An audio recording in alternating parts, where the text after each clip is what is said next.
कुर्सी पे बैठने वालों को जमीन की अहमियत याद रहे, सच दिखाते हैं हम। सच का सामना में आपका एक बार फिर स्वागत है। और ये बात सामने आई है कि हमारे धरने की वजह से जमानत मंजूर हुई, कितनी सच्चाई है, आप कानून समझते हैं मालूम तो?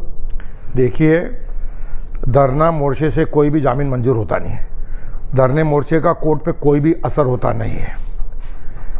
जो भी जामीन जो कोर्ट जो मंजूर करता है, कोर्ट उसमें प्राइमा फेसी एविडेंस क्या है वो मैटर में वो देख के कोर्ट जामीन मंजूर नामंजूर करता है।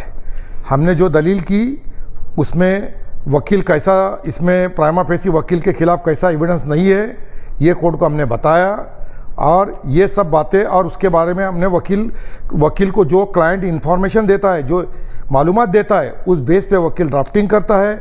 ऐसे हमने सुप्रीम कोर्ट के और हाई कोर्ट के जजमेंट भी कोर्ट को बताए और ये कोर्ट ने हमारा आर्गूमेंट, हमारी दलील एक्सेप्ट करते हुए अल्ताफ वकील का जामीन मंजूर किया है। कल जो आरोपी को उठाया गया, हाँ, तो उसमें क्या कोर्ट ने बोला, उसका सीआर नंबर क्या है, क्या कौन कलम लगाएगा?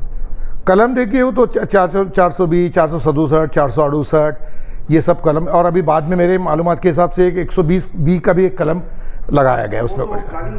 हाँ, वो जो कॉन्स्पिरेसी बोलते हैं जिसको, कट कारस्तान जिसको बोलते हैं, वो भी एक कलम लगाए।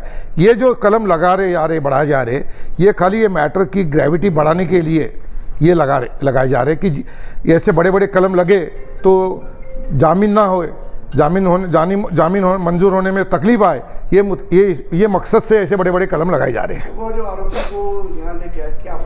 कौन सा आरोपी? प्रेस कॉन्फ्रेंस आपने क्यों बुलाई है, क्या मकसद? देखिए, ये आपको मालूमात देने हैं कि जो अल्ताफ अहमद जो हमारे वकील साहब है, जूनियर वकील है, मालेगांव बार में प्रैक्टिस करते हैं, जिन्होंने जज की एग्ज़ाम भी दी थी और कुछ वजह से उनका सिलेक्शन रहना बाकी रह गया। वो वकील को 12 फरवरी 2025 को उनको अरेस्ट किया गया। उनको अरेस्ट करे बाद में उनको 13 तारीख को कोर्ट में पेश किया गया था। एक दिन के कोर्ट ने उनको पीसीआर दिया था। उसके बाद में फिर वो मजिस्ट्रेट कस्टडी में आए। उसके बाद हमने उनका जामीन अर्जी कोर्ट में दाखिल किया और फिर डोलारे मैडम, इनके सामने हमारी और सरकारी वकील की दोनों की बहस हुई। उस टाइम कोर्ट को हमने ये बताया कि वकील के पास जो मैटर आया था जामीन का, ये सॉरी जामीन बर्थ का, बच्चे के दाखिले, जन्म दाखिले का, तो पक्षकार ने जो मालूमात उनको दी थी वो मुताबिक उन्होंने वो बर्थ सर्टिफिकेट का एक अर्जी ड्राफ्ट करके खाली दे दिया था। इसके अलावा उनका रोल कहीं भी नहीं आता है और जो भी रोल रहता है फिर वो कागज़ सही है गलत है ये सब वेरीफाई करने का काम ये तो तहसीलदार का रहता है। तहसीलदार को वेरीफाई करना है कि कागज़ सही है गलत है। अल्ताफ अहमद पे जो आरोप रखा था कि बच्चों का जन्म वो उत्तर प्रदेश में हुआ था, उसकी ये बात अल्ताफ को मालूम थी। उसके बाद में उन्होंने मालेगांव में जन्म दाखिला मिलने के लिए अर्जी दाखिल किया और ये जन्म दाखिला मिला है। हमने कोर्ट को बताया कि बच्चे की पैदाइश एमपी में हुई, बिहार में हुई, राजस्थान में हुई, ये वकील को मालूमात होने की कोई सवाल ही आता नहीं। जो पक्षकार हमको मालूमात देता है वो मालूमात के हिसाब से हम लोग अर्जी तैयार करते हैं, ड्राफ्टिंग करते हैं। अब वो सच है, झूठ है, गलत है, इसकी शहनिशा करने का वो जो ऑफिसर है उनको रहती है।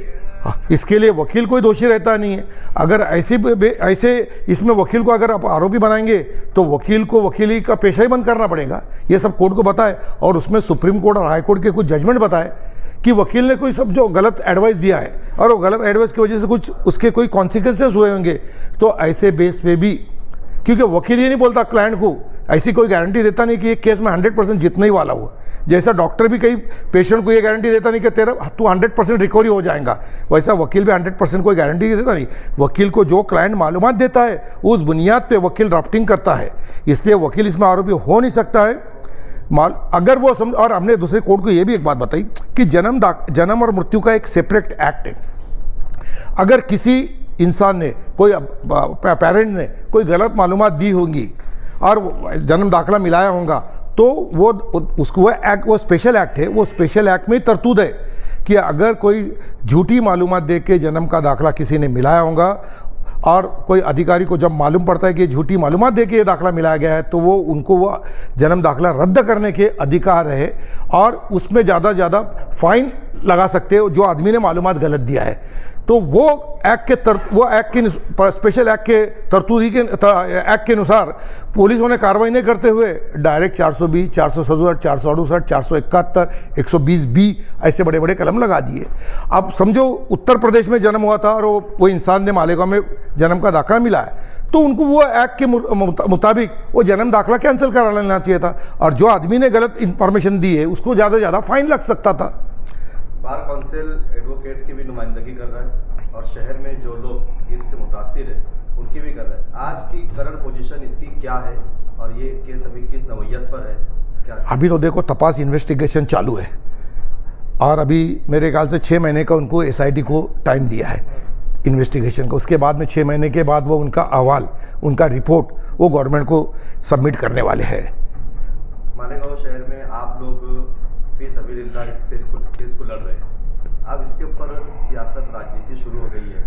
कुछ लोग कह रहे हैं कि हम इसमें एंटर हुए हैं तो अब जमानतें मिलना शुरू हो गई है, कुछ लोग क्रेडिट लेना शुरू कर दिए हैं, क्या कहेंगे आप? देखिए, आपको सबसे पहले बताता कि ये ऑर्डर 21/2/2025 को 11:30 बजे ऑर्डर हुआ, और जो धरना वगैरह मेरे को मालूमात जो मिली वो धरना 3 बजे हुआ था। 3 बजे के बाद तो धरने बिरने का मैंने पहले आपको बताया, धरने मोर्चे का कोई भी इफेक्ट या कोई भी पॉलिटिकल प्रेशर कोर्ट पे चलता नहीं। कोर्ट उसको मतलब बिल्कुल तवज्जो देता नहीं। कोर्ट कानूनी सब चीज़ें देखता है, कानून के दायरे में ये जामीन होना, इसका जामीन कर सकते या नहीं कर सकते। धरने का या कोई पॉलिटिकल प्रेशर का कोर्ट पे कोई भी असर होता नहीं, उलट उसका नेगेटिव इफेक्ट होता है कभी भी कोर्ट पे कोई प्रेशर लाया तो। ये जो भी बेल हुआ है ये मेरिट पे हुआ है, कानून की सब तरतूद कोर्ट ने देखा है, ये इसके खिलाफ प्राइमा फेसी एविडेंस है या नहीं अल्ताफ वकील के, ये सब देख के, और हमने जो सुप्रीम कोर्ट और हाई कोर्ट के जो जजमेंट बताए वो देख के कोर्ट ने अल्ताफ को जामीन मंजूर किया है। पहले एडवोकेट अल्ताफ साहब की जो है वो बेल हो गई है। एक और वकील है खालिद यूसुफ साहब, उनके ऊपर भी जो है कानून की तलवार रखी हुई है। किस तरीके से आप उनको इंसाफ दिला पाएंगे? देखिए, और कितनी राय हमवार हुई अभी एक कामयाबी के बाद?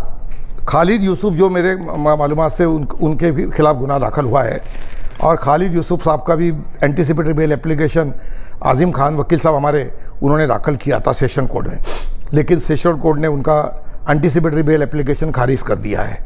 और मुझे जो मालूमात मिली है, मेरे दोस्त ही खान साहब, उन्होंने बताया आज़िम खान साहब ने कि भाई हम वो हाई कोर्ट में उसके लिए जस्टिस मिलने के लिए, उसको न्याय मिलने के लिए वो हाई कोर्ट में अटकपूर्व जामीन दाखिल करने वाले हैं। सर, मुंबई आप गए थे? हाँ, सीएम से भी मुलाकात होने वाली थी, शायद जानकारी हमें मिली थी, तो किस बात पर जारी चर्चा हुई वहाँ पर? देखिए, हम लोग हमारे पूरे बार एसोसिएशन के पदाधिकारी, हमारे किशोर भाई जो बैठे हमारे बार के सेक्रेटरी है, और चंद्रशेखर शेवाड़े और मलिक वकील साहब और फैज़ वासिफ, ये हम लोग सब गए थे। उस टाइम हमारी सीएम के पास हम गए थे मंत्रालय में भी, लेकिन मंत्रालय में सीएम साहब दिल्ली गए थे, इससे हमारी उनसे मुलाकात नहीं हो पाई। लेकिन हमने जो हमारा निवेदन था वो उनके ऑफिस में हमने दे दिया। उसके बाद में हम लोग वहाँ से जो पुलिस लोगों का जो सिटीजन नागरिक लोगों को जो अत्याचार होता है उसके लिए सुप्रीम कोर्ट की डायरेक्शन से एक ट्रिब्यूनल बनाया गया है, और वो ट्रिब्यूनल के जो हेड है वो एक्स हाईकोर्ट यानी रिटायर्ड हाईकोर्ट जज डावरे साहब हैं, और उसमें एक IPS ऑफिसर रहता, एक IAS ऑफिसर रहता, ऐसे 3 लोगों की वो कमेटी रहती। उनसे भी हमने मुलाकात की और उनको हमने सब बातें बताई कि वकीलों पे कैसा अत्याचार हुआ। अल्ताफ अहमद जिस दिन उसको अटक हुई उस दिन वो कोर्ट के हॉल में बैठा हुआ था, उसको बाहर बुला के और कोर्ट किसी की परमिशन नहीं लेते हुए डायरेक्ट कोर्ट के प्रीमाइसेस में से उसको अटक करके उसको लेके गया है। ये बिल्कुल इलीगल बात है। ये सब बातें हमने बताई है, हमारा निवेदन भी डावरे साहब को हमने दिया है। डावरे साहब बोले कि ठीक है, मैं सब ये देखता हूँ, इसमें जो भी मेरे से जो कानूनी एक्शन लेते आएंगी वो मैं लूँगा। क्रेडिट सुमैया ने जो भी आरोप रखा उसके बाद बांग्लादेशी रोहिंग्या तो पाए नहीं गए, 6 महीने की सरकार ने मुद्दत दी। इस दरमियान में अगर एक आदमी मिला तो आपका क्या तैयारी है, क्या लाया बोलेगा? देखिए, अगर कोई बांग्लादेशी या कोई रोहिंग्या मिलता है तो उसके खिलाफ वो लीगल एक्शन ले सकते हैं। अभी तक तो जो हमको मालूमात मिली है, जो हम रिमांड रिपोर्ट देखते हैं, FIR देखते हैं, उसमें मेरे मालूमात के हिसाब से अभी तक तो भी कोई भी रोहिंग्या, कोई भी बांग्लादेशी मालेगांव में मिला नहीं है। क्रेडिट सोमिया ने ट्वीट करके 100 लोगों की एक लिस्ट दी है और ATS द्वारा SIT सब ऊपर ATS द्वारा इसकी जांच की जाए, ये क्या तैयारी आप लोगों की रहेगी अगर एटीएस की जांच पड़ताल मालेगांव में शुरू हो? नहीं, जांच पड़ताल तो करने का हर एक को राइट है, जांच पड़ताल वो कर सकते हैं। यहाँ पे मसला ये था, कंप्लेन क्या थी कि मालेगांव में बहुत सारे रोहिंग्या और बांग्लादेशी है, लेकिन इतने दिन हो गए, अभी मेरे हिसाब से इंक्वायरी चालू होकर 1.5-2 महीना हो गया है, लेकिन अभी तक एक भी रोहिंग्या या एक भी बांग्लादेशी उनको मिला नहीं है, कोई सबूत मिला नहीं है। अगर कोई मिलता है उनको समझो तो उसके खिलाफ वो एक्शन ले सकते हैं। देखिए कोई जगह पे, कई जगह पे रोहिंग्या बांग्लादेशी मिले तो वहाँ पे SIT बनाई गई नहीं है, वहाँ पे ATS बनाया गया नहीं है। और मालेगांव शहर को क्यों बदनाम किया जा रहा है? मालेगांव में तो एक भी बांग्लादेशी या रोहिंग्या मिला नहीं, कई जगह पे मिले, कई शहरों में बांग्लादेशी, तो वहाँ पे तो SIT कोई हुई नहीं है। सर तो- अगर वासिफ सर, एक मिनट लास्ट, PIL दाखिल करना ठीक रहेगा क्या इस वक्त? नहीं, PIL दाखिल करना चाहिए ना, PIL दाखिल करना चाहिए कि फिरियाद क्या है कि मालेगांव शहर में बहुत सारे रोहिंग्या और बांग्लादेशी रहते हैं। अब मालेगांव शहर में जब तुम्हारा बांग्लादेशी रोहिंग्या आपको नहीं मिला है तो तुम कहाँ घुस गए? जन्म दाखिले में घुस गए। अब जन्म दाखिले में समझो किसी कोई लेडीज़ है, उसका नाम है राशिदा, और उसके इसमें रशीदा आ गया, या फिर शादी होने के बाद उसके शोहर का उसका नाम लग गया, ये कुछ कमियां हैं, तो इसका मतलब वो जन्म दाखिला झूठा नहीं है। और समझो कोई बच्चे, किसी का उत्तर प्रदेश में जन्म हुआ है और उसने मालेगांव से जन्म दाखिला निकाला है, तो ज़्यादा से ज़्यादा उनको जन्म दाखिला जो birth and death certificate, birth and death का जो एक्ट है उस मुताबिक खाली वो जन्म दाखिला कैंसिल करा सकते हैं। उसका मतलब उन्होंने कोई गुनाह नहीं किया है। अब उत्तर प्रदेश में जन्म हुआ और मालेगांव से जन्म दाखिला निकाला तो वो कोई रोहिंग्या बांग्लादेशी होता नहीं ना, क्योंकि उत्तर प्रदेश ये भारत का ही एक स्टेट है, उसमें खाली जन्म, समझो गलत मालूमात दे के उसने जन्म दाखिला निकाला है तो वो जन्म दाखिला कैंसिल करने के उनको राइट है, और उसमें ज़्यादा से ज़्यादा फाइन लगा सकते हैं। कानून के दायरे में